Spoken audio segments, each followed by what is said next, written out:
अस्सलाम वालेकुम। कैसे हैं जनाब तमाम दोस्तों को, और उम्मीद है तमाम दोस्त खैरियत से होंगे। तमाम मेरे जो चैनल्स के जो भी मेंबर्स हैं या व्यूअर्स हैं, तो सबसे मेरी रिक्वेस्ट होगी कि चैनल को सब्सक्राइब करें और बेल आइकन जो है ना वो ज़रूर प्रेस करें, ताकि मेरे जो भी नई वीडियोस हैं उनका आपके पास जो है ना स्टेटस आता रहे। तो सर, आज का सबसे हॉट टॉपिक है पाकिस्तान में जो चल रहा है, क्या इलेक्शन होंगे 2023 में, और दूसरा जो मेन बात है, क्या पाकिस्तान में इलेक्शन का फ़ायदा है या नुकसान है। आज हम इन दो मौज़ूआत पर बात करेंगे। पहली चीज़ तो ये है कि इलेक्शन तो मुझे नज़र नहीं आते कम से कम अगले 1 साल तक। उसकी बहुत सी वजूहत हैं, और जो मेरी नज़र में सबसे जो बड़ी वजह है वो फाइनेंस है, इकॉनमी, मुल्क की मईशत जो है वो सबसे बड़ी वजह है। और ज़्यादा जो फोकस किया जाएगा, मुझे जहाँ तक लग रहा है कि ये केयर टेकर सेटअप बना के जो है ना इनको साल एक के लिए चलाया जाएगा, और टफ़ डिसीजंस जो हैं वो लिए जाएंगे कम से कम 1 साल तक। और पाकिस्तान की जो इकॉनमी है उसको पहले एक लेवल पे सेट किया जाएगा। उसकी वजह यह है कि इस वक्त जो आपकी करंट इकोनॉमिक सिचुएशन है, इसके अंदर अगर अभी इलेक्शंस होते हैं तो मुल्क को नुकसान ही होना है। उसकी वजह क्या है कि ऑलरेडी आपके जो है वो इनकम कम हुई हुई है, एक्सपेंसेस बढ़े हुए हैं, तो इलेक्शन होंगे तो इलेक्शन का भी एक बहुत बड़ा एक्सपेंस है। उसके बाद जो नई हुकूमत आएगी उसको भी बहुत सी चीज़ें, बहुत सी इश्यूज समझने में और सारी चीज़ों को करने में मुश्किलात का सामना हो सकता है। तो इस वक्त जिस तरह पंजाब में एक फार्मूला चल रहा है कि अभी तक केयर टेकर सेटअप चल रहा है और वो तकरीबन इलेक्शन नहीं हुए, तो मुझे लगता है कि फ़ेडरल में भी कुछ इसी तरह का एक सिस्टम चलेगा, बल्कि फ़ेडरल में ही नहीं पूरे पाकिस्तान में ही चलेगा। केयर टेकर सेटअप जो है वो 8-9 महीने के लिए काम करेंगे, और वो एक बड़े डिसीजंस जो हैं वो लेंगे, जिसमें आपके सबसे जो मेन डिसीजंस हैं वो इकनॉमिक से रिलेटेड होंगे, और ज़्यादा फोकस इस चीज़ पे किया जाएगा कि पहले मईशत को स्टेबल किया जाए। अब मेरा जहाँ तक असेसमेंट है, इस वक्त 2 इश्यूज़ चल रहे हैं इस हवाले से भी। एक इशू ये है कि क्या पाकिस्तान अमेरिका के विंग में जाना चाहता है या चाइना के विंग में जाना चाहता है, या पाकिस्तान को ऐसा रास्ता अख्तियार करना चाहता है कि वो दोनों को साथ लेके चलना चाहता है। ये भी तीसरा रास्ता है ना। अब ये इसके ऊपर भी कुछ मेरा ख़्याल है कि ये भी एक इम्पॉर्टेंट इशू है, क्योंकि ऑब्वियसली बात है कि जिस तरह आजकल एक मूवमेंट चल रही है ब्रिक्स की, जिसमें एक नई करेंसी को जो है वो इंटरनेशनली जो है वो इंट्रोड्यूस किया जा रहा है अगेंस्ट यूएस डॉलर, ठीक है।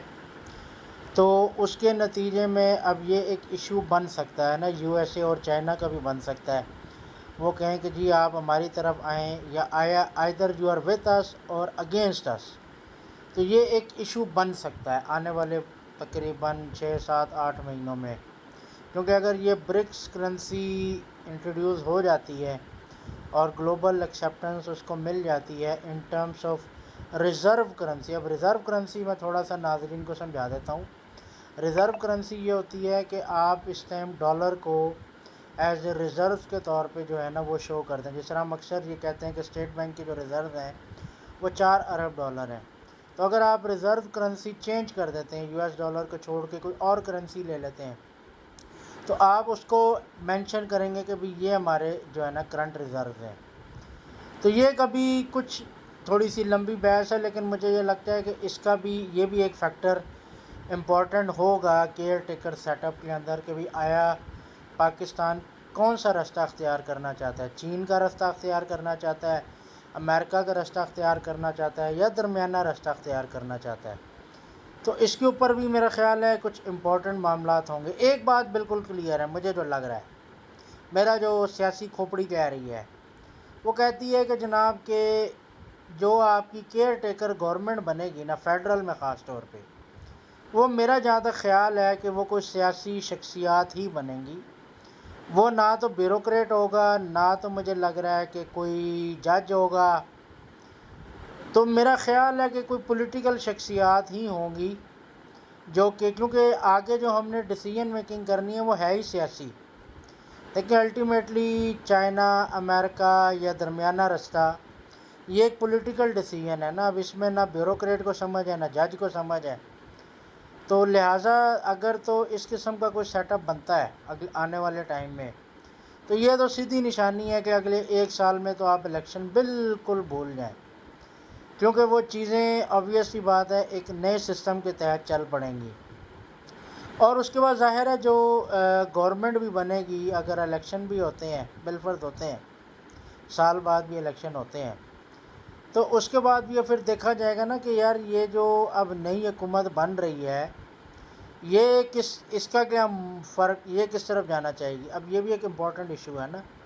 लेकिन ना आपकी जो स्टेट ऑफ पाकिस्तान है वो एक डायरेक्शन अगर लेती है, तो अब ऑब्वियसली बात है वो पॉलिटिकल गवर्नमेंट भी इसी तरह की चाहेंगे ना जो उस डायरेक्शन को लेके आगे बढ़े, ना कि वो एक अपनी एक नई डायरेक्शन निकाल के जो है वो चल पड़े।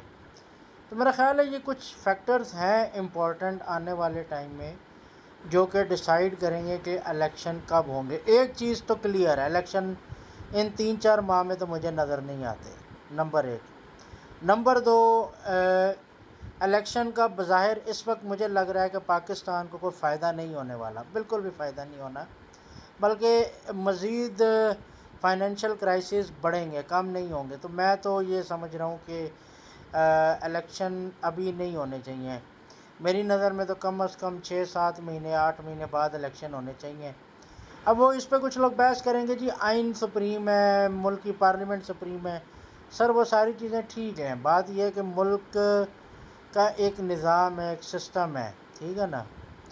अब वो सिस्टम भी ज़रूरी है, निज़ाम भी ज़रूरी है, इस्टेब्लिशमेंट भी ज़रूरी है, ठीक है ना। किसी भी मुल्क को हमेशा एक इस्टेब्लिशमेंट चलाती है।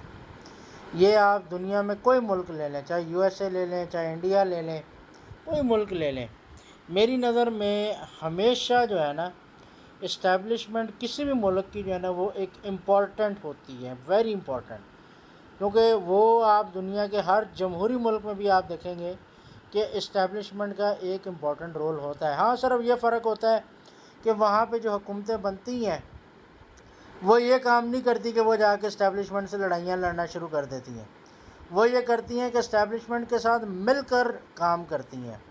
तो हमारे यहाँ पे एक सियासतदानों को थोड़ी गंदी आदत भी है, भैड़ी आदत भी है, तो वो एम ही जो है ना इस्टेब्लिशमेंट के साथ लड़ाइयाँ शुरू कर देती हैं। हालांकि आप मिलजुल के काम करें और अच्छा काम आप कर सकते हैं। अगर लड़ाई झगड़े करने से कोई फ़ायदा नहीं होता तो मेरा ख़्याल है आज एनालिसिस को इधर ही रोक देते हैं। तो फिर इंशाल्लाह आपके साथ जो है ना नेक्स्ट वीडियो में जो है ना लेटेस्ट अपडेट्स जो भी होंगी साथ साथ मैं जो है ना शेयर करता रहूँगा। तो आप सबसे इजाज़त लेंगे, बहुत शुक्रिया, थैंक यू।